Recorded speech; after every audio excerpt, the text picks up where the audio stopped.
Ok. Muy buenos días, espero que todos estén teniendo una bonita mañana. Bienvenidos a la última conferencia del MicroWeek. Tenemos hoy al doctor Humberto Guillot, que va a estar dándonos información y sobre el tema de enfermedades infecciosas. Los dejo con el doctor. Bueno, muchas gracias por la invitación. Hoy voy a estar hablando de enfermedades infecciosas como base de la microbiología clínica. Para hablar un poco de mí, no me gusta autopresentarme, pero en realidad ustedes están en otro recinto, así que no nos conocemos. Yo tuve la oportunidad de entrar a la página de ustedes y buscar información sobre la Sociedad de Estudiantes de Microbiología Industrial para estar al tanto de qué era el grupo y ver algunas actividades que ustedes han hecho. En el caso mío, para que tengan cierta oportunidad de conocer mi trayectoria, yo soy producto de la Universidad de Puerto Rico, estudié en el recinto de Río Piedras, me gradué de bachillerato en ciencias, después pasé a la Escuela de Medicina de la Universidad de Puerto Rico también, donde hice el doctorado en medicina. Hice especialidad en medicina interna y después hice la subespecialidad en enfermedades infecciosas. Entonces les voy a hablar un poco de mi campo de trabajo, que es infectología. Aparte de eso, yo tengo una labor docente, soy catedrático asociado del Departamento de Medicina, también soy profesor conjunto del Departamento de Microbiología y Zoología Médica de la Escuela de Medicina y actualmente me desempeño como decano asociado de asuntos académicos de la Escuela de Medicina. Aparte de eso, tengo una práctica de infectología mayormente basada en hospital y tengo una clínica también de investigación que les hablaré un poco de eso durante la conferencia. Durante mis años de universidad participé en el grupo de estudiantes de la Sociedad de Microbiología, de estudiantes de microbiología, porque ya había vislumbrado que me interesaba el campo de las enfermedades infecciosas. Así que mi interés es que algunos de ustedes durante mi conferencia se apasionen aún más por el campo de las enfermedades infecciosas y que probablemente alguno de ustedes decida ser infectólogo igual que yo. Entonces, los objetivos es caracterizar cuál es el rol de un especialista en enfermedades infecciosas. Vamos a hablar del campo de infectología como base para microbiología clínica y voy a utilizar algunos ejemplos de cómo eso ocurre y vamos a hablar también de la interacción que ocurre de los infectólogos con otros expertos en microbiología clínica. Entonces, para empezar, vamos a hablar de lo que es un infectólogo. Los infectólogos por muchos años hemos estado tras bastidores, actuando más bien desde el anonimato. Probablemente ahora con la situación de la pandemia, pues hemos salido un poquito más a la luz pública, pero llevamos décadas trabajando eh, en el Task Force médico que había designado la gobernadora Wanda Vázquez para la emergencia del COVID. Hubo 4 infectólogos, yo fui uno de los que estuve participando en ese grupo asesor, en la coalición científica ahora entiendo que hay un infectólogo también, así que por las entrevistas y por la prensa, pues ha creado un poco más de presencia lo que son los especialistas en enfermedades infecciosas en la vida diaria. Pero, ¿qué es esta especialidad? Pues somos médicos que nos dedicamos al diagnóstico y tratamiento de diferentes infecciones, que pueden ser infecciones bien comunes, pero también infecciones complejas o infecciones que se están desarrollando, como es el caso del COVID. Entre el rango de infecciones que atendemos están infecciones adquiridas en la comunidad, infecciones adquiridas en el hospital, que también se le conoce como nosocomiales. Y este campo usualmente está vinculado con unas áreas específicas de estudio que se llaman medicina de viajeros y medicina tropical, que incluye una serie de infecciones que son endémicas en diferentes países y que se ven con más frecuencia en viajeros a esa zona geográfica. Y dentro de medicina tropical hay unas infecciones que son prevalentes en áreas del trópico. De hecho, a medida histórica, tengo que destacar que la Escuela de Medicina de Puerto Rico surge, la primera escuela de medicina en Puerto Rico fue la Escuela de Medicina de la Universidad de Puerto Rico.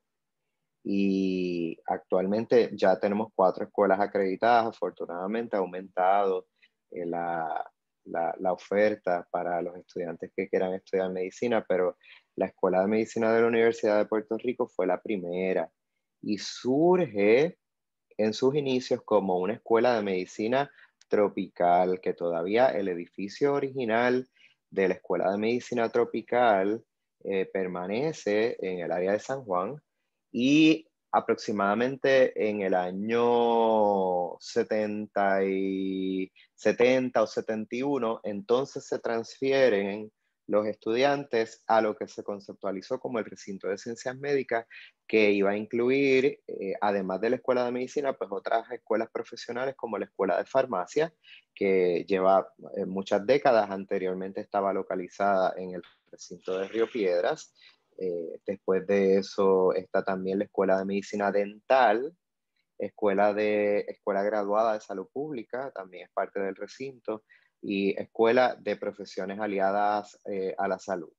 Y la otra sería la escuela de enfermería. Así que el recinto de ciencias médicas agrupa esas 6 escuelas profesionales, incluyendo la escuela de medicina, que, como les digo, en sus inicios surgió como una escuela de medicina tropical. Y gracias a Jaime Benítez, que fue presidente de la Universidad de Puerto Rico, pues entonces se transfiere a el recinto de ciencias médicas. Yo siempre hago esa historia. Yo soy decano de asuntos académicos, como les dije, y en reuniones donde hay varios decanos de diferentes escuelas a nivel nacional, pues yo siempre destaco que la Escuela de Medicina de la Universidad de Puerto Rico surge en sus inicios como una escuela de medicina tropical. Bueno, entonces, dentro de los roles que tenemos, los infectólogos ayudamos en el diagnóstico, manejo y tratamiento de diferentes enfermedades, entre ellas bacterianas, que son de las más comunes y de las que más armas tenemos para tratar, porque hay una serie de antibióticos que podemos utilizar para dirigir en contra de bacterias. Tenemos enfermedades virales, tenemos enfermedades por hongo, enfermedades parasíticas que tienden a ser bien importantes en medicina de viajeros y en medicina tropical. Y también hay un grupo de enfermedades que vemos que son las enfermedades de priones, que no sé si tienen conocimiento al respecto, pero hay un grupo de enfermedades que son por unos agentes que todavía están bajo gran estudio. No son agentes vivos como tal, pero sí se reproducen y pueden causar enfermedad, y son enfermedades de priones. Entonces, importantemente, cierta fracción de nuestro trabajo también consiste en atender enfermedades que no son infecciosas, y en muchas ocasiones nosotros somos los que nos damos cuenta y hacemos el diagnóstico de que estamos lidiando con una enfermedad que no tiene base infecciosa y que, por el contrario, es una enfermedad inflamatoria, que tienen otro tipo de tratamiento, que son enfermedades de tipo alérgica, o incluso en algunas ocasiones tenemos que distinguir y que lo que estamos tratando no es una enfermedad infecciosa, sino que a veces responde a un proceso de neoplasia o malignidad o cáncer. Y a veces nosotros como infectólogos somos los que nos damos cuenta porque el paciente se ha estado tratando como si fuera una condición infecciosa y una vez llegamos nosotros con nuestra metodología diagnóstica más específica y nuestra experiencia en el tratamiento de infecciones, pues llegamos a la conclusión de que esto no es una infección y es otro tipo de proceso y eso es importante también tenerlo siempre en mente. Yo se lo digo a mis fellows de enfermedades infecciosas y a los residentes de medicina interna que rotan con nosotros, que aunque la gran parte de las consultas siempre son para tratar o diagnosticar enfermedades infecciosas, siempre tenemos que tener en mente cuando hay, sobre todo cuando hay procesos complejos que a lo mejor la etiología no es una enfermedad infecciosa y esto es importante porque cambia el manejo por completo y tiene implicaciones grandes para ese paciente. Los especialistas en enfermedades infecciosas servimos en varios campos.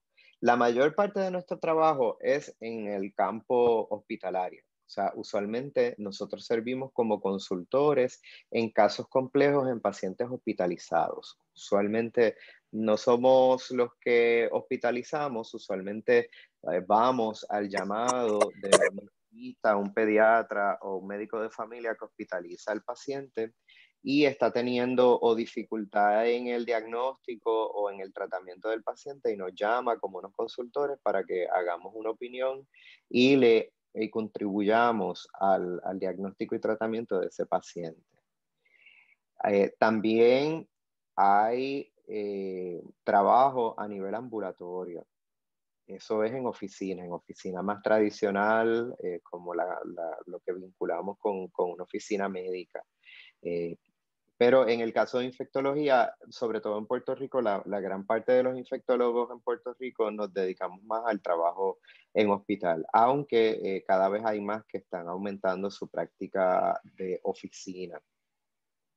Dentro de la práctica en oficina, usualmente tratamos pacientes con enfermedades o infecciones crónicas, como por ejemplo HIV-Sida. A veces le damos seguimiento a pacientes con tuberculosis o con otras bacterias, micobacterias no tuberculosas. Hay enfermedades, hay pacientes que tienen enfermedad crónica pulmonar y pueden tener ciertos tipos de micobacterias que el cuadro clínico podría sugerir tuberculosis, pero no es una micobacteria diferente, no tuberculosa, pero usualmente necesitan tratamiento a largo plazo. También a veces vemos infecciones por hongo que tienden a ser crónicas y necesitan tratamiento a largo plazo. O a veces vemos también pacientes que tienen muchas recurrencias de infección. Por ejemplo, pacientes con muchas infecciones de orina seguidas, pacientes con infecciones de piel y tejido blando frecuentes también pueden ir a la oficina buscando una opinión para ver cómo pueden evitar que les sigan surgiendo esas infecciones. A veces pacientes con, por ejemplo, herpes recurrente también pueden ir a la oficina y vemos referidos en oficina de pacientes que vienen por otros médicos. Usualmente trabajamos más como consultores o por referidos, o sea, que son ya pacientes que han ido a un médico primario, se les ha hecho difícil su diagnóstico y tratamiento y entonces vienen para una segunda opinión. En el caso personal, pues, casi el 90% de mi trabajo clínico es con pacientes hospitalizados, aunque tengo una clínica pequeña, más bien destinada a investigación y a VIH-Sida, eso lo hablaré más adelante. Ay, aquí se me salió esto. No sé por qué no puedo ver ahora la pantalla, no sé qué me pasó.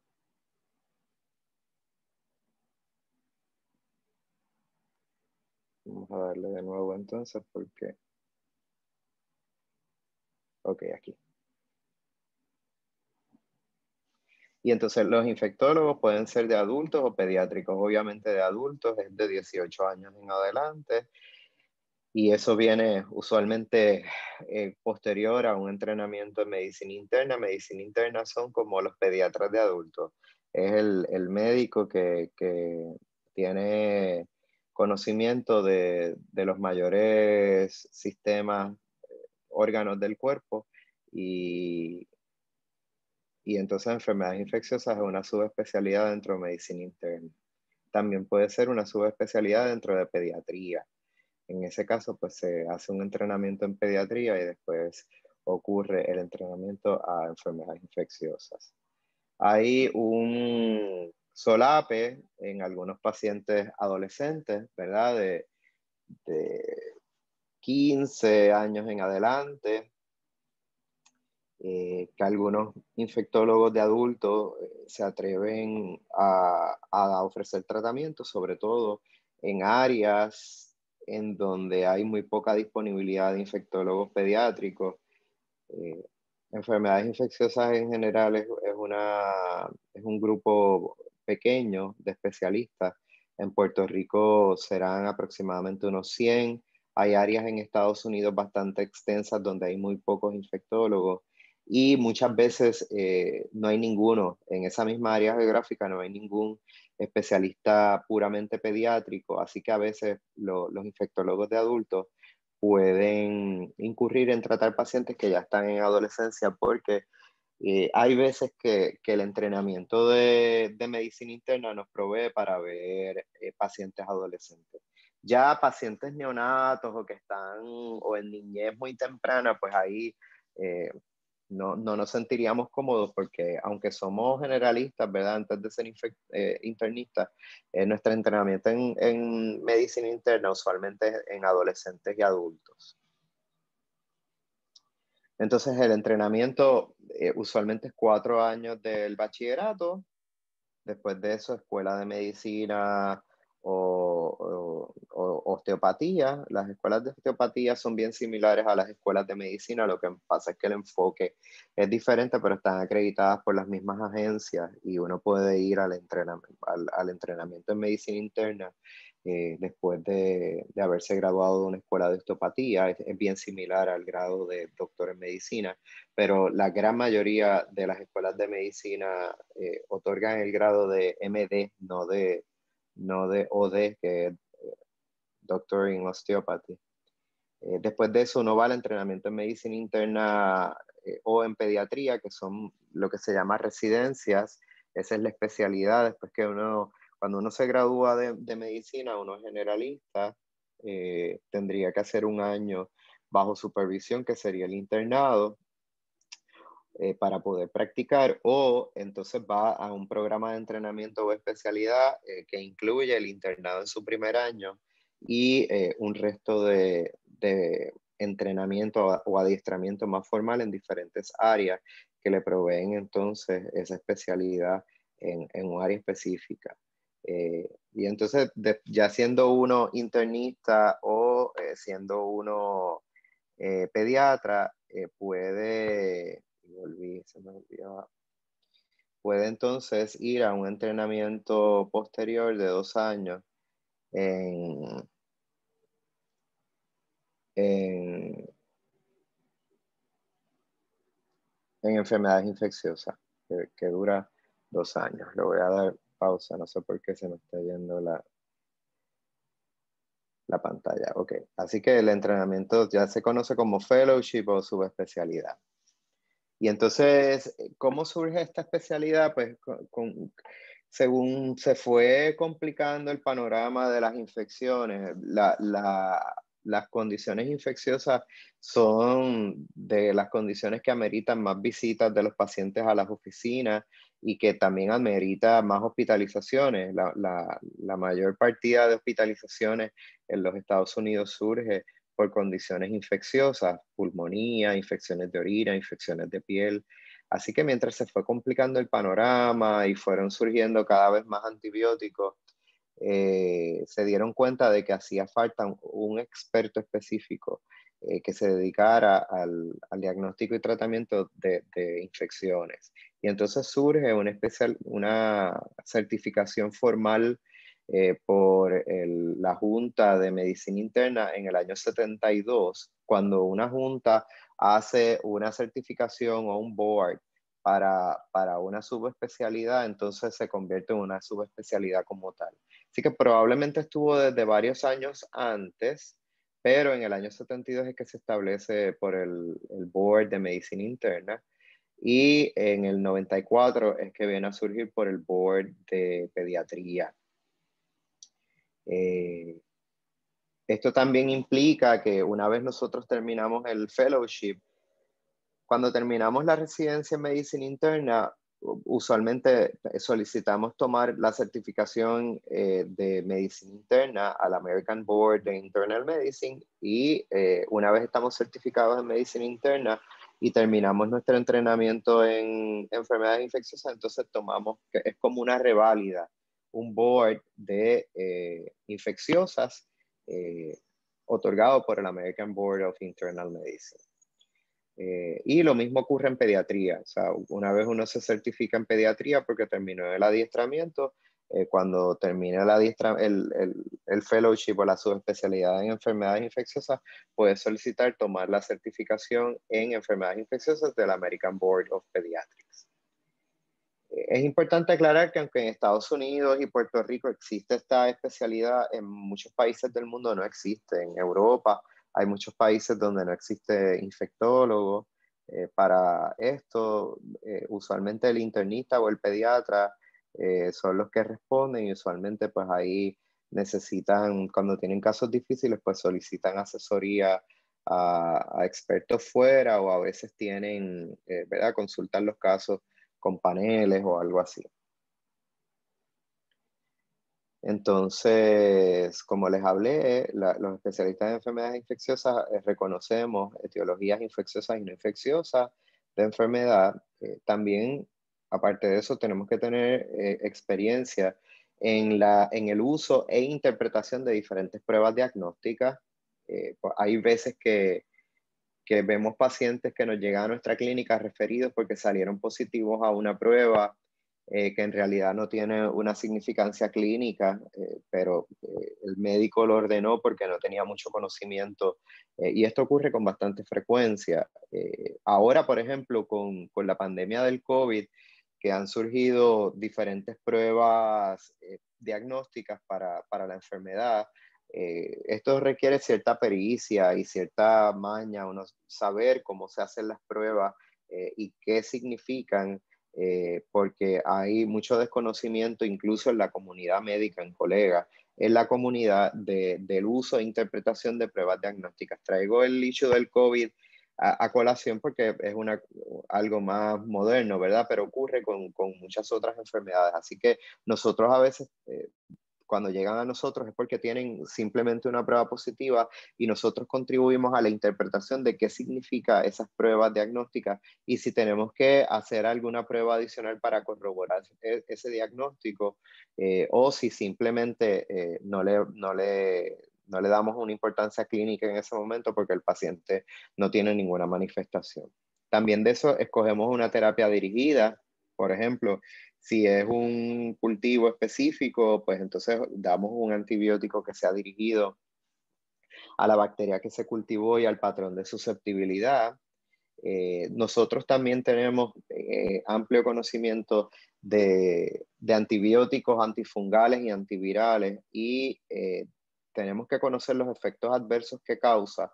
A veces nos envían a un paciente porque puede ser que está deteriorando y está en un tratamiento adecuado, y nosotros somos los que identificamos que no es que el paciente está deteriorando de la enfermedad infecciosa como tal, sino que está presentando un efecto adverso al antibiótico que se le está dando.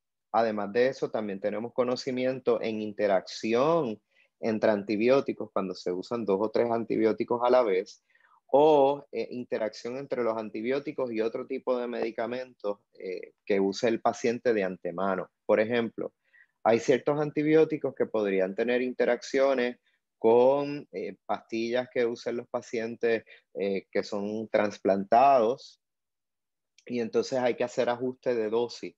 Si no se hace ese ajuste de dosis, el paciente podría estar confrontando efectos adversos O podría ser que entonces un medicamento que el paciente está acostumbrado a usar por muchos años, eh, se altere el metabolismo y es como si estuvieran aumentando los niveles de esa droga y entonces se expone a efectos adversos nuevos. En el caso de otras drogas, por ejemplo, hay ciertos antibióticos que pueden aumentar el metabolismo de las pastillas anticonceptivas o que pueden alterar el metabolismo de drogas en contra de epilepsia. Entonces, a veces uno ve que un paciente que está en un curso de antibióticos, uno le tiene que advertir que tiene que usar otro método anticonceptivo durante el uso de ese antibiótico porque las pastillas anticonceptivas pueden perder su efectividad y podría quedar embarazada. Así que hay que hacer esa advertencia. O a veces uno ve, si es un medicamento que tiene interacción con el anticonvulsivante, que un paciente que había estado súper controlado de su epilepsia, de momento puede empezar a convulsar de nuevo si no tomamos medidas al respecto. Así que es bien importante este conocimiento de interacción de drogas, tanto ya sea dos o más antibióticos actuando a la vez o cuando es añadir un antibiótico a un paciente que ya usa múltiples medicamentos. Y además de eso, también contribuimos en control de infecciones. O sea, a veces cuando es a nivel ambulatorio, pues tenemos que orientar al paciente de cómo evitar que esa enfermedad infecciosa se propague en su propio hogar. Cuando trabajamos en hospital, a veces tenemos que tomar medidas en el hospital para evitar que se propague al personal de la salud o que se propague a otros pacientes. En el caso específico, por ejemplo, de COVID, que está tan de moda ahora, pues cuando identificamos un paciente con COVID, ¿qué se hace? Se pasa a una unidad aparte para evitar que otros pacientes en la unidad que están susceptibles se infecten y también porque el personal que está trabajando en esas unidades específicas usa un equipo de protección que no necesariamente se usa en el resto del hospital. Lo mismo ocurre desde hace años con diferentes otras enfermedades. Por ejemplo, cuando identificamos en el hospital un paciente con tuberculosis, se hacen medidas de aislamiento dentro del hospital y se pone en un cuarto, en una unidad aparte. Cuando el paciente tiene una bacteria multiresistente en orina, por ejemplo, vamos a suponer que es una Klebsiella productora de carbapenem, masa, pues esa paciente se tiene que aislar en un cuarto solo para evitar que se propague esa bacteria en otros pacientes en la institución y me puede ocasionar un brote. Así que nosotros contribuimos en todo eso, porque usualmente somos los que vemos la prueba diagnóstica, decidimos el tratamiento especializado para esa bacteria resistente, ponemos las órdenes de aislamiento y solicitamos que se transfiera ya sea a un cuarto independiente o a una unidad identificada para ese tipo de pacientes con bacterias resistentes. Entonces, en contraste con otras especialidades, como por ejemplo el oftalmólogo, usualmente está todo el día viendo ojos, aunque cuando prescribe drogas para tratar las condiciones de ojo, tiene que tener conocimiento, ¿verdad?, del sistema completo. Pero los neumólogos se encargan de los pulmones, los urólogos del tracto urinario, los obstetras ginecólogos del tracto reproductivo. Nosotros en enfermedades infecciosas trabajamos prácticamente con todas las partes del cuerpo porque yo en un solo día puedo ver a veces un paciente con una infección en un ojo, de momento puedo ver una paciente post embarazada con una enfermedad, con una infección obstétrica, o puedo ver un paciente con una condición urinaria que te presenta una infección de orina y de momento me consultan una pulmonía o un COVID. Así que nosotros trabajamos con todo el organismo y a la misma vez tenemos interacción con diferentes subespecialistas o especialistas. Por ejemplo, en el caso de cuando son infecciones del sistema nervioso central, pues hay que comunicarse a veces con el neurocirujano para establecer un plan de manejo, o entonces tengo que comunicarme con el ginecólogo si es una infección del tracto reproductivo, o pedirle al urólogo que haga una intervención o que aguante una intervención porque estoy tratando una infección. Así que en cierta medida tenemos una gran variedad de diagnósticos. En ese sentido, sí tendría que decir que es una de los campos más entretenidos. Y tenemos interacción con diferentes profesionales y tenemos que mantenernos bien al día en todos los órganos del cuerpo y en diferentes modalidades porque como tenemos que estar hablando con estos profesionales, pues tenemos que estar a la altura de su competencia y entonces contribuimos al manejo de, de muchas infecciones en diferentes órganos del cuerpo humano. Entonces, en términos de oportunidades de trabajo, ya les hablé de que un infectólogo puede trabajar a nivel ambulatorio o en el hospital como consultores. Además de eso, pues muchos infectólogos son reclutados para trabajos administrativos dentro del hospital. Muchos de mis colegas son parte del comité de farmacia y terapéutica. Estos comités son dentro de los hospitales los que escogen qué medicamentos van a estar en el formulario del hospital. Un hospital no puede tener un formulario que el formulario es como la cartera de medicamentos que tiene el hospital, pues no puede ser ilimitado. Usualmente, de cada, de cada tipo de medicamento, pues usted no tiene todas las marcas de ese tipo de medicamento. Usualmente usted trabaja con una o dos marcas para cada tipo de medicamento diferente. Porque si no, eso usted tendría que estar haciendo unas compras millonarias y se le va a quedar también, se le expira. O sea, pues estos medicamentos tienen un término, un periodo de expiración. Así que usted necesita hacer un formulario que esté bien diseñado al tipo de paciente que usted ve, a los medicamentos que más necesitan esos pacientes y tener una cartera que sea bastante amplia, pero que a la misma vez usted garantice que no se le expiren los productos porque sean tan raros que nunca se usan. Los infectólogos usualmente participan de ese comité de farmacia y terapéutica y obtienen, cuando el hospital los recluta para este tipo de función, usualmente devengan una compensación adicional por ese tipo de trabajo. Además de eso, participamos del comité de corresponsabilidad de antimicrobianos. Eso lo voy a hablar más adelante, pero para evitar resistencia, usualmente en las instituciones hospitalarias, que son las que más uso de antibióticos complejos hacen, hay unos comités para tratar de enfocar el uso de antibióticos de amplio espectro, que son los antibióticos que tienen cubierta de muchos organismos, para tratar de hacer un uso bien consciente. Y usualmente los infectólogos son los directores de ese tipo de equipo. Y también los infectólogos son reclutados para los comités de control de infecciones o de epidemiología. Muchos infectólogos también participan de la academia. En mi caso, pues yo tengo un puesto académico en la Universidad de Puerto Rico. En un momento dado,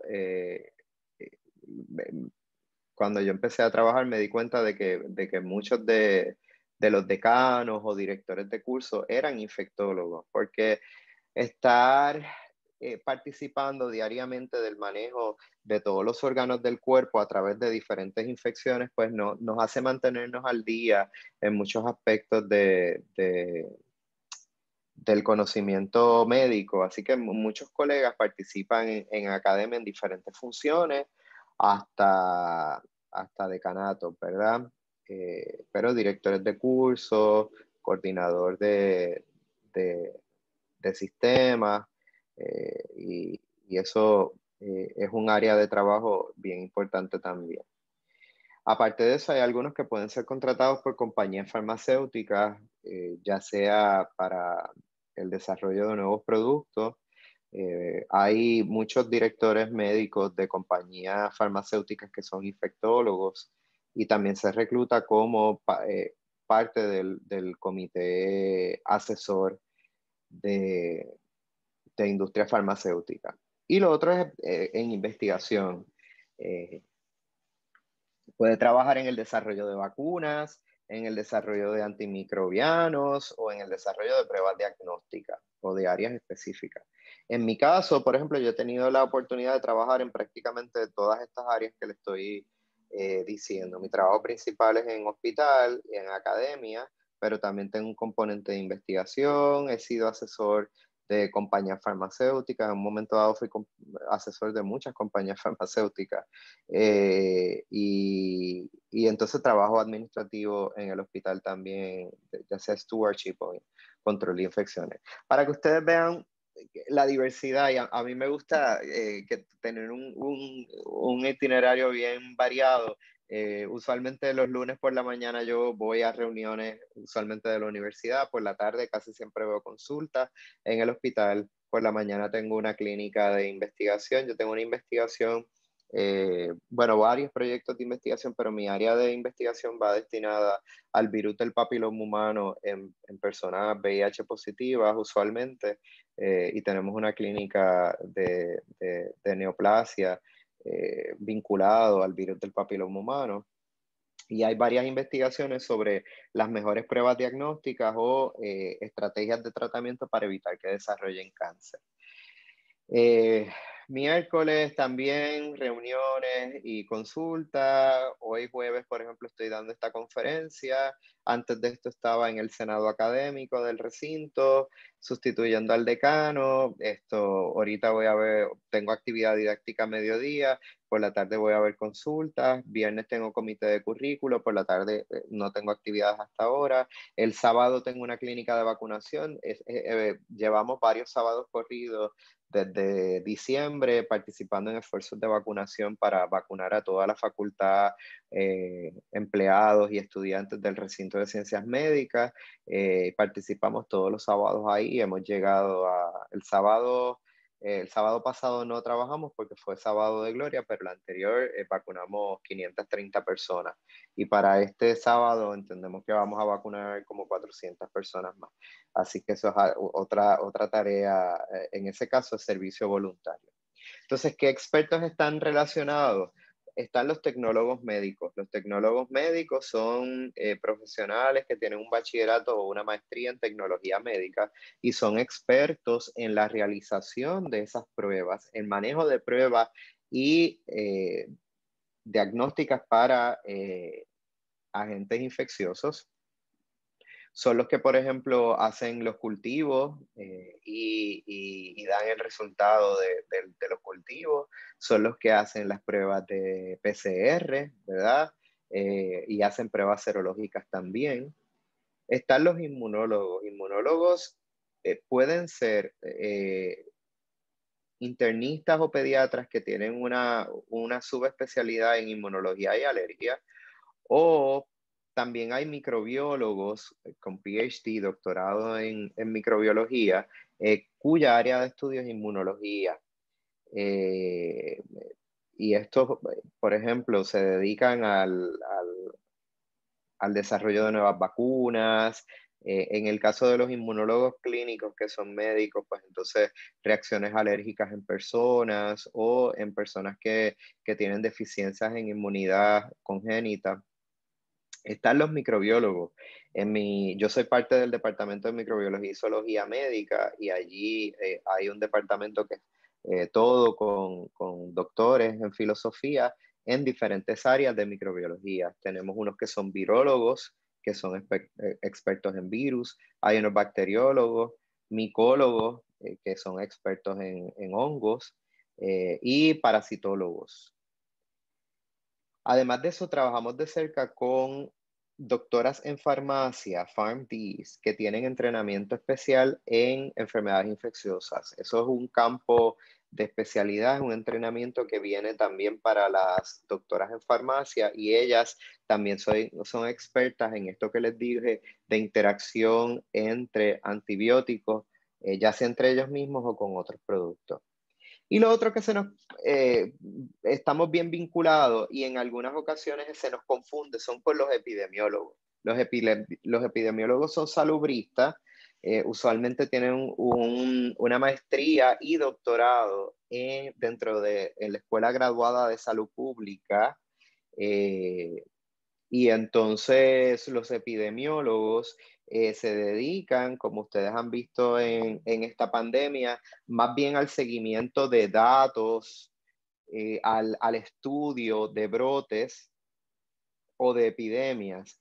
En el caso y también dar recomendaciones sobre control de infecciones. Así que hay cierto solape entre las funciones de nosotros, pero la mayoría de los epidemiólogos no son médicos, y ellos son mucho más expertos en el manejo de datos y en proyecciones también, en tomar datos para hacer proyecciones a largo plazo y evaluar cómo se va a seguir desempeñando, cómo se va a seguir comportando, ya sea un brote o una epidemia. Entonces le quería dar un ejemplo de lo que es interprofesionalismo. Y entonces aquí le puse un caso clínico. Por ejemplo, es que cada vez que entra una llamada se me va la pantalla.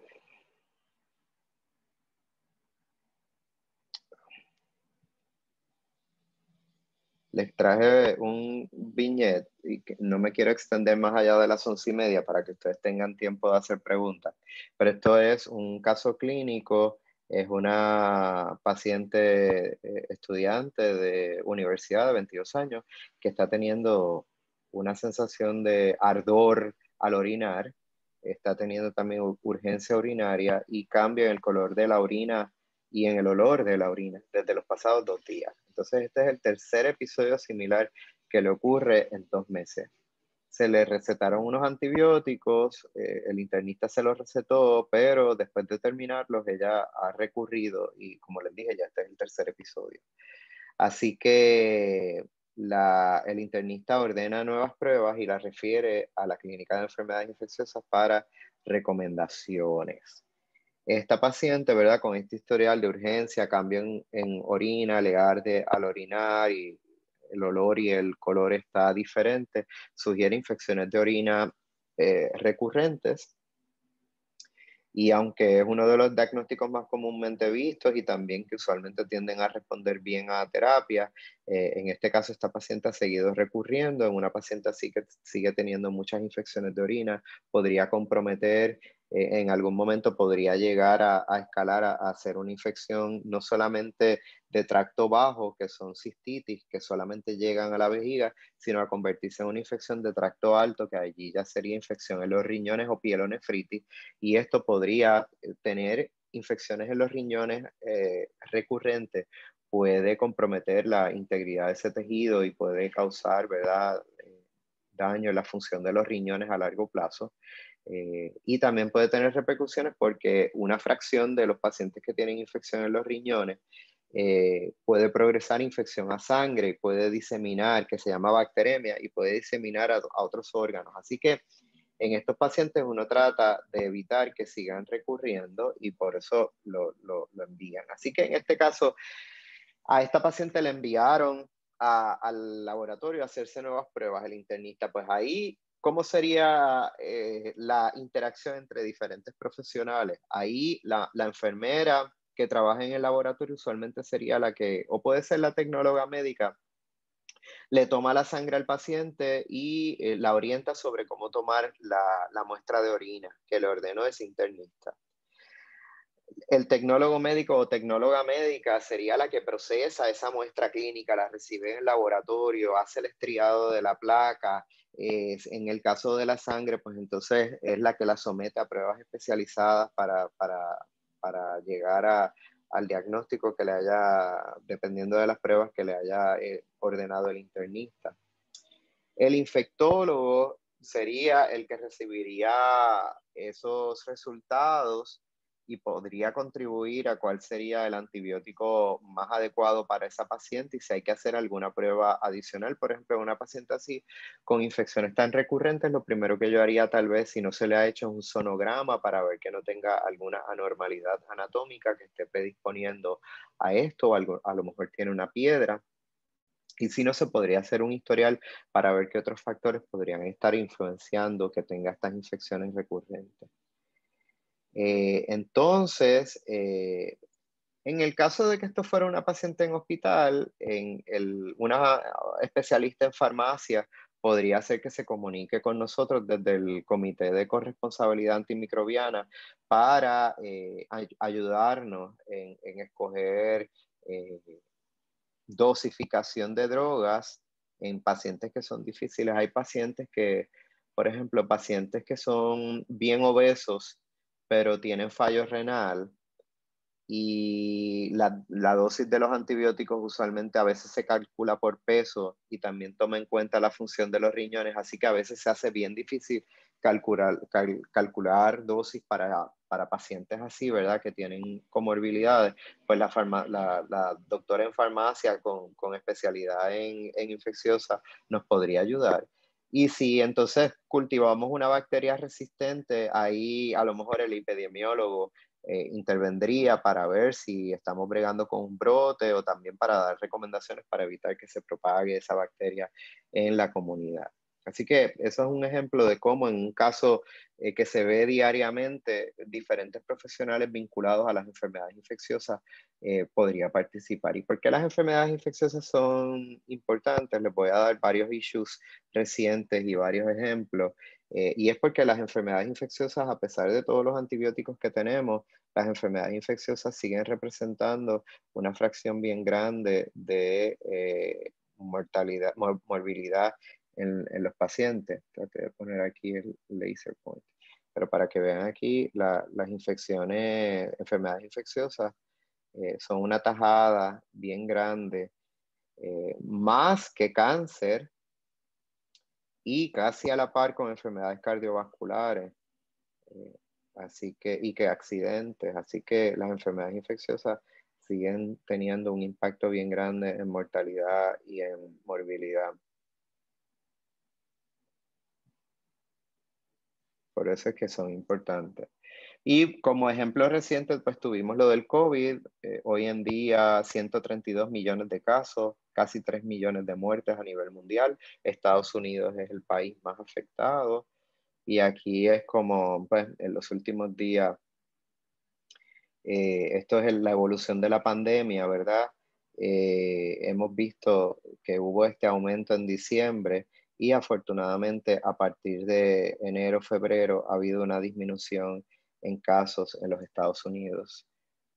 Estos son admisiones en el hospital. Esta línea que está aquí son los mayores de 65 años. Estos son los mayores de 50, entre 50 y 64. Y estos dos renglones que preocupaban mucho a partir de enero han ido decreciendo en los Estados Unidos. En Puerto Rico, estos son pruebas totales. Estos son casos acumulativos, las barras son los casos que se han diagnosticado diariamente, pues aunque hubo una disminución a partir de enero, últimamente ha vuelto a subir.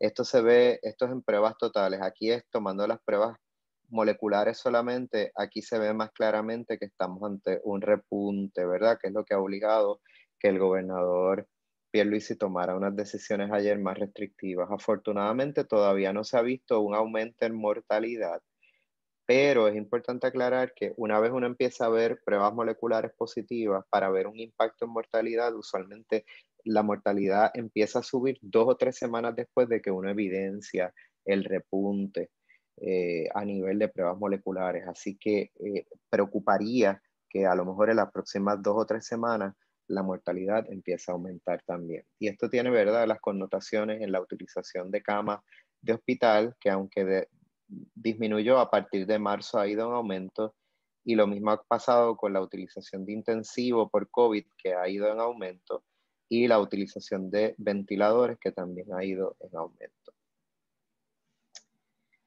Me quedaban 2 minutos y lo que quería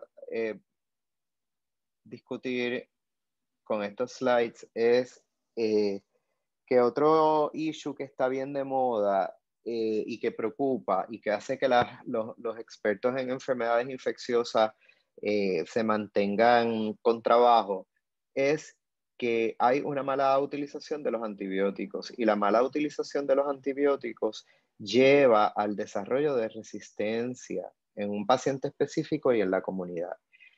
Hay estudios donde se piensa que hasta 50% de las recetas que hacen los colegas médicos no son necesarias o no están prescritas óptimamente.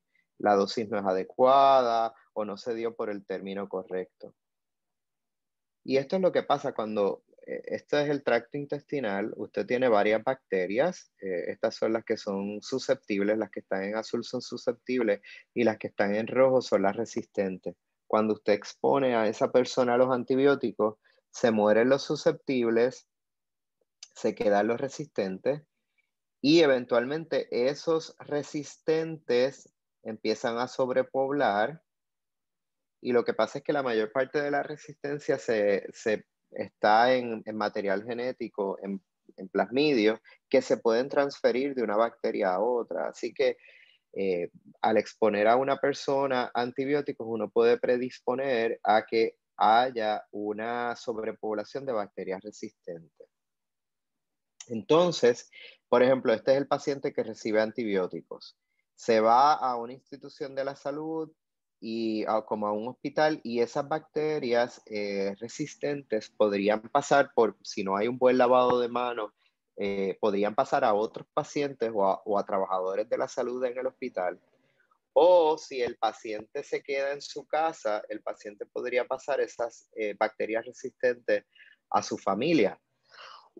A veces yo he visto pacientes, por ejemplo, vi un caballero recientemente que tuvo una apendicitis y la bacteria que se cultivó allí fue bien resistente y el paciente no recuerda haber usado antibióticos por los últimos 10 años.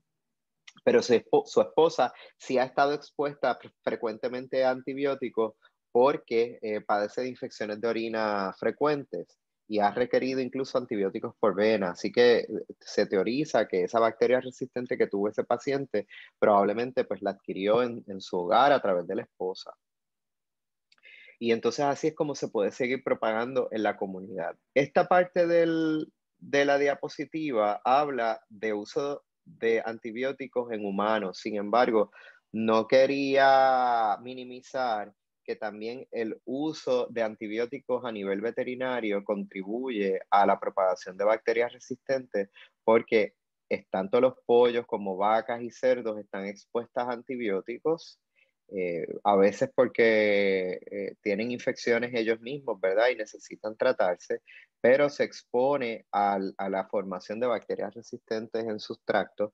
Y entonces a través de las escorrentías de agua o a través de las carnes que no son bien procesadas o si hay sembradíos en donde estos animales hacen sus necesidades, esas bacterias resistentes pueden llegar nuevamente a humanos. Así que el problema de resistencia es tanto por el uso de antibióticos a nivel humano, pero también por el uso a nivel veterinario. Y para poder disminuir este desarrollo de resistencia se necesita monitoreo de cómo van esos patrones de resistencia, pero sobre todo conciencia a la hora de prescribir antibióticos, tanto a nivel humano como a nivel de uso veterinario. Y esto es así porque proyectado al 2050, las bacterias multiresistentes van a ser la mayor causa de muerte. Se proyecta que 10 millones de muertes en el año 2050 va a ser por bacterias multiresistentes. Y esto va a ser mayor que cáncer y que otras enfermedades comunes como diabetes. Así que si seguimos esta tendencia, nos preocupa que podamos tener una mortalidad bien elevada por el uso de antibióticos. Y esto no solamente es en Estados Unidos, de hecho, en Estados Unidos el problema no es tan grande como en África o en Asia. En Asia hay un uso indiscriminado de antibióticos bien grande y esto conlleva el desarrollo de resistencia. Tanto es así que muchas bacterias multiresistentes donde primero se encuentran es en Asia muchas veces. Y nada, con eso terminé para abrir para preguntas, pero lo que le quería presentar era que las enfermedades infecciosas son un campo excitante y es un área que continúa en constante evolución dentro de la medicina, que los infectólogos trabajamos de manera interprofesional con otros expertos en enfermedades infecciosas por el beneficio de los pacientes y de las poblaciones, y que las enfermedades infecciosas como campo proveen una posibilidad de alternativas para desarrollo profesional. Y yo siempre termino con esta cita de que para bien o para mal, la vida no sería la misma sin los microbios, o al menos para mí no sería la misma. Sabemos que los microbios conviven con nosotros, algunas veces en simbiosis, nos ayudan en procesos, por ejemplo, en metabolismo y nos ayudan en la digestión de alimentos, así que los necesitamos, pero a la misma vez sabemos que pueden llevar a procesos de enfermedad. Y pues definitivamente, pues este es el área que a mí me apasionó y a la que he dedicado mi vida y sé que algunos de ustedes si están interesados en esta área, pues tienen una oportunidad de crecimiento bien amplia, como les he podido presentar. Así que abro para preguntas y respuestas. Este es el virus del COVID, que tiene las famosas espigas, ¿verdad? Que es el área donde trabajan las vacunas. Bueno, las 3 vacunas que están autorizadas ahora mismo actúan en la espiga, y también es para tratamiento. Los anticuerpos monoclonales actúan aquí. Y también es el área de interés, ¿verdad? Porque aquí es donde ocurren las mutaciones, y en esta espiga es la que se cambia durante las variantes que están surgiendo en Brasil, en Inglaterra, Reino Unido y Sudáfrica. Así que nada, abro para preguntas y que podamos interaccionar.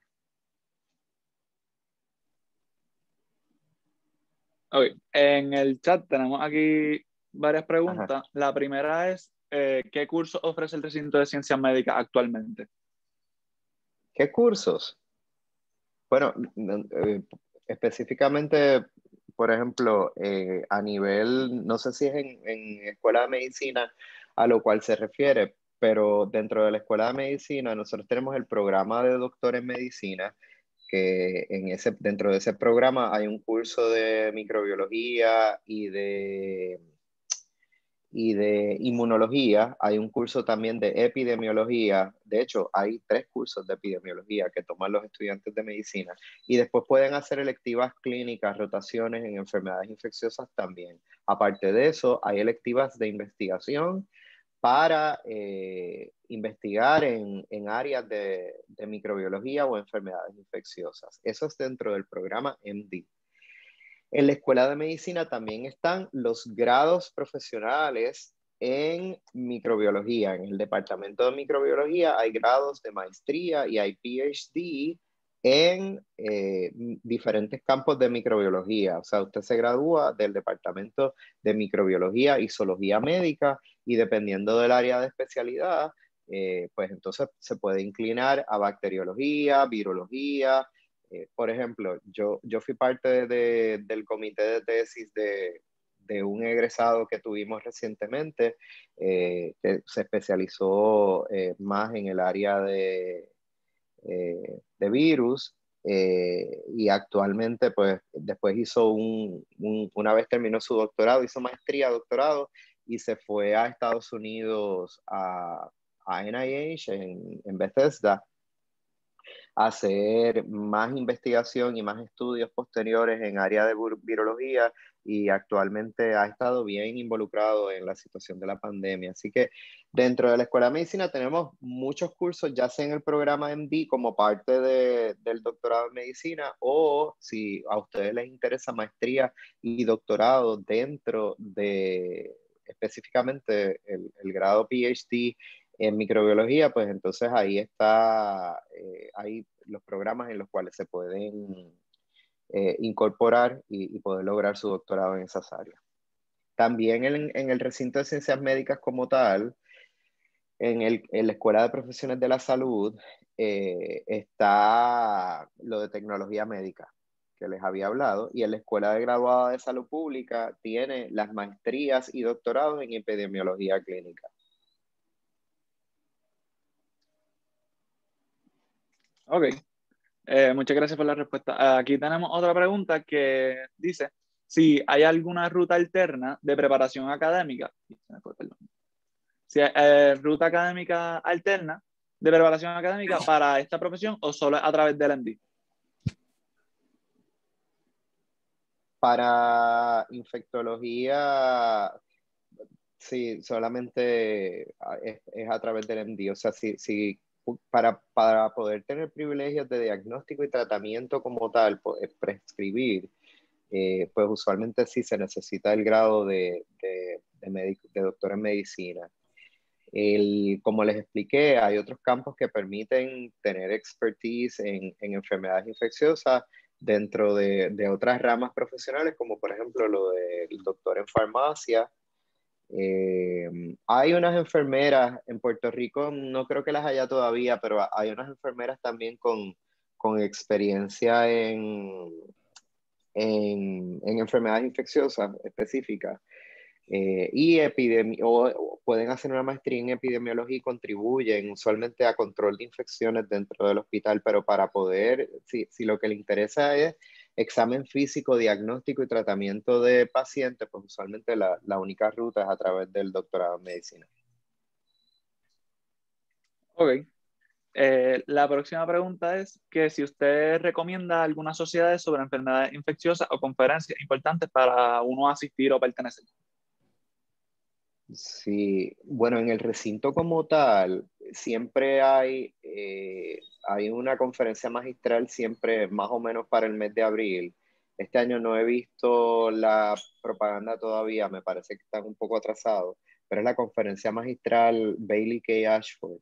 Ustedes saben que Ashford fue el que se dio cuenta que muchos puertorriqueños padecían de enfermedades parasíticas y que fue el que hizo el diagnóstico y se logró tratar a mucha parte de la población que estaba padeciendo de anemia y de malnutrición a causa de las enfermedades parasíticas. Así que por eso es que Ashford es tan importante, que por eso tiene una calle nombrada en su honor y hay un hospital.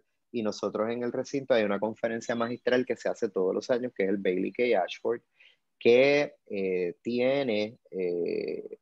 usualmente traemos a un invitado de Estados Unidos o de Latinoamérica que sea bien experto en algún área eh, para que hable. Esa conferencia es bien buena. Hay una sociedad que es la Sociedad de Enfermedades Infecciosas de América, IDSA, Infectious Diseases Society of America, que también se las recomiendo porque ahí integra no solamente infectólogos, sino microbiólogos clínicos, epidemiólogos, y hacen una semana completa de enfermedades infecciosas. Eso lo pueden buscar online en idsociety.org. Y entonces sé que hay muchísimas oportunidades para posgrado, en maestría o cursos profesionales en microbiología clínica. Ahí se los puedo hacer llegar. De vez en cuando me llegan unas conferencias, a veces sobre temas bien específicos como parásitos, dengue, pero hay varias oportunidades o incluso ya sea para un verano de investigación o a veces para un año postdoctoral. Eso a través del departamento de microbiología le pueden orientar al respecto, pero si me dan algún vínculo, de hecho tengo el email de ustedes, ¿verdad? Que es a donde me escribieron, le puedo hacer llegar allí varios vínculos sobre ese tipo de conferencias. Ah, pues sí, sería muy bueno, muchas gracias. La próxima pregunta le pregunta cuáles han sido los retos que ha enfrentado en su trayecto y qué lo llevó a continuar en esta área. Bueno, retos que yo creo que un reto grande es la disponibilidad de agentes antibióticos. Que eso, no puse esas gráficas, ¿verdad? No me quería extender demasiado, pero en los años 70 salían más de 10 antibióticos todos los años. En los años 90 la situación fue disminuyendo y ahora en el año 2000 hay años completos en que no tenemos ningún antibiótico que sale al mercado y si sale es uno o dos solamente y los antibióticos que están saliendo son tan caros que es prohibitivo su uso. Entonces, ¿qué es reto? Es que cada vez tenemos infecciones más y más resistentes y cada vez tenemos menos armas para poderlas tratar. Y las pocas armas que tenemos a veces o están en escasez, porque eso es otra cosa que ha ocurrido, que en Estados Unidos ha habido escasez de muchos medicamentos por diferentes situaciones, contaminación de lotes, etcétera, o que no llegan a Puerto Rico porque hay problemas con la distribución, o que el hospital no lo puede pagar porque son demasiado onerosos. Así que un reto que ha habido es que cada vez hay más bacterias resistentes y menos armas para poderlas tratar. Ok, muchas gracias. Entonces, ¿cómo hemos respondido a eso? hemos tenido que responder utilizando antibióticos viejos, utilizando combinación de terapia. Entonces, ¿cómo uno se mantiene optimista al respecto? Cuando ha habido escasez o cuando tengo un paciente con una situación bien compleja, entonces tenemos que depender, si no hay el antibiótico ideal que deseamos, a combinación de terapia. Y esto como requiere un esfuerzo, ¿verdad? Creativo, vamos a ponerlo de esa área, escoger dos agentes que actúen de manera sinergista. Sinergista es que el resultado de la mezcla de esos dos productos sea mayor que la suma de ambas partes. Pues para mí representa un reto a la creatividad y me mantengo positivo porque me gusta, ¿verdad? Tener que hacer ese ejercicio de vamos a escoger esta combinación en vista de que no tengo el antibiótico deseado y muchas veces logramos sacar a los pacientes adelante utilizando esta serie de estrategias. Lo otro que se puede hacer es dosificaciones más altas. Lo que pasa es que obviamente hay que estar más vigilantes de efectos adversos. Ok, muchas gracias por la respuesta a la pregunta. Aquí la próxima dice, ¿qué factores hacen a un virus desarrollarse y convertirse mutagénico o altamente mutagénico? ¿Qué mecanismo utiliza el virus para obtener su capacidad mutagénica y su selectividad? Lo que pasa es que los agentes virales, como se reproducen tan rápidamente, cada vez que un virus se reproduce, puede ocurrir algún defecto, ¿verdad? Alguna mutación espontánea que lleva a la creación de una especie virulenta. Y si se sigue reproduciendo en la comunidad, pues se hace más prevalente. Nosotros hemos visto, mira, por ejemplo, el HIV es un virus que muta bien fácilmente. Por eso todavía no hemos logrado conseguir una vacuna y por eso al tratar a los pacientes los tratamos con usualmente tres medicamentos a la vez. Es un virus que muta continuamente y por eso también no permite que los humanos hagamos una respuesta inmunológica adecuada en contra del virus. Otro virus que muta bien fácilmente es el virus de influenza. El virus de influenza, por eso todos los años necesitamos una vacuna diferente y todos los años necesitamos estar anticipando cuál va a ser el intercambio genético que va a ocurrir para poder desarrollar una vacuna que sea efectiva en cada temporada. Afortunadamente con el COVID, esto no había ocurrido. El COVID se ha mantenido bastante estable a lo largo de este año. Desde el inicio de la pandemia nosotros habíamos vislumbrado que habían varias variantes. Y uno lo ve porque, por ejemplo, la agresividad que tuvo el virus en ciertas áreas, como por ejemplo en Nueva York, la agresividad que tuvo en Italia, uno podía pensar que las variantes que habían allí eran más agresivas que las que habían en otros sitios.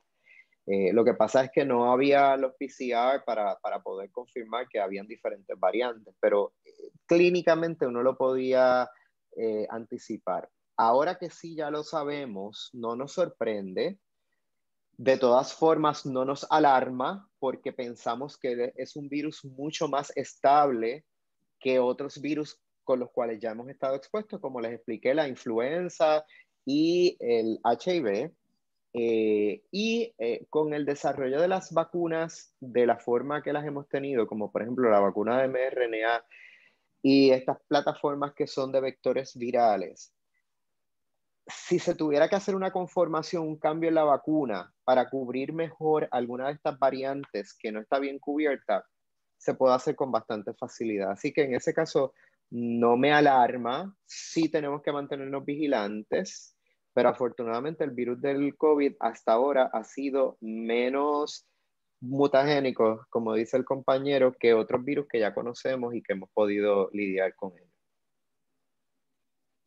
Ok, muchas gracias por la respuesta a esa pregunta. La próxima es, ¿qué recomendaciones puede brindarle a los estudiantes que desean continuar una carrera en esta área? Que lo prosigan, que es un área apasionante, a uno le tiene que gustar, uno tiene que estar enamorado de la profesión a la cual se dedica. Así que si a ustedes les apasiona esta área, pues ese es el área a continuar. Hoy en día hay muchas personas que se han interesado en el área de enfermedades infecciosas por la situación de la pandemia, pero realmente pues el campo de enfermedades infecciosas siempre ha tenido evolución y vamos a seguir teniendo situaciones que ameriten que estemos ahí. Además de eso, yo no traté ese campo porque no soy experto en esa área, pero a nivel de microbiología industrial, de la industria de alimentos, de la creación de nuevos productos, la microbiología siempre ha sido importante y siempre va a seguir siendo importante. Así que mi recomendación es que si les gusta esta área, que tienen diferentes oportunidades, no solo en infectología como tal, sino pues también en microbiología clínica, pero que sigan estudiando. Lo más importante es si pueden completar un grado de maestría o doctorado, no necesariamente en medicina, pero en microbiología, o si les interesa el PharmD, o si quieren hacer epidemiología, que sigan estudiando para hacerse más competitivos y para tener más adiestramientos que le capaciten para llegar a ser más productivos. Ok, muchas gracias por la respuesta, muy, muy buena. La última pregunta que tenemos aquí es, con relación a la situación del COVID y en vista de que ya comenzarán la vacunación a personas mayores de 16 años, ¿qué piensas respecto a la variedad de vacunas disponibles y su efectividad? Pues tenemos 3 vacunas disponibles, autorizadas en los Estados Unidos. Próximamente esperamos a lo mejor que venga una vacuna adicional, que es de la compañía Novavax, que es otra plataforma diferente, es recombinante, con vector también. Pero bueno, todas estas vacunas son altamente efectivas. Mi recomendación de cuál es la mejor vacuna es la primera que aparezca. De estas 3 vacunas que están, las 3 han demostrado ser seguras y mi recomendación es que la primera que aparezca para lograr inocularme, esa es la mejor vacuna. Sobre las vacunas de mRNA, son las que más experiencia tenemos durante la pandemia porque ya, como se aprobaron en diciembre, hay datos de esas vacunas hasta por lo menos 6 meses. Las vacunas de vector viral como la de Johnson Johnson salió más recientemente. Hay menos datos específicos sobre COVID, sin embargo, hay otras vacunas de vector viral para otras condiciones y sobre esa plataforma tenemos mucha información ya sobre su efectividad y seguridad. Así que mi recomendación es que la primera vacuna que aparezca, esa debe ser las que se pongan. Ok, muchas gracias. Ya esas son las dudas que hay. No, no veo más dudas en el chat. Así que si tienen más dudas, escríbalas en el chat. Este es el momento. Pero un momentito ahí para ver. Ya está pasando la asistencia.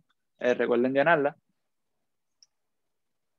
Y pues si no hay más dudas, pues concluimos la conferencia. Muchas gracias. Muy excelente conferencia, en verdad. Muy interesante, muy, muy buena. Gracias. Gracias a los miembros por asistir. Acuérdense que tenemos hoy a la tarde un taller más, el último de MicroWeek, así que asegúrense de asistir ahí. Y con eso los dejo. Buen día. Pues muchas gracias por la invitación y que tengan buen día y que sean muy exitosos en todas sus áreas, en el área que escojan. Gracias. Gracias, buen día.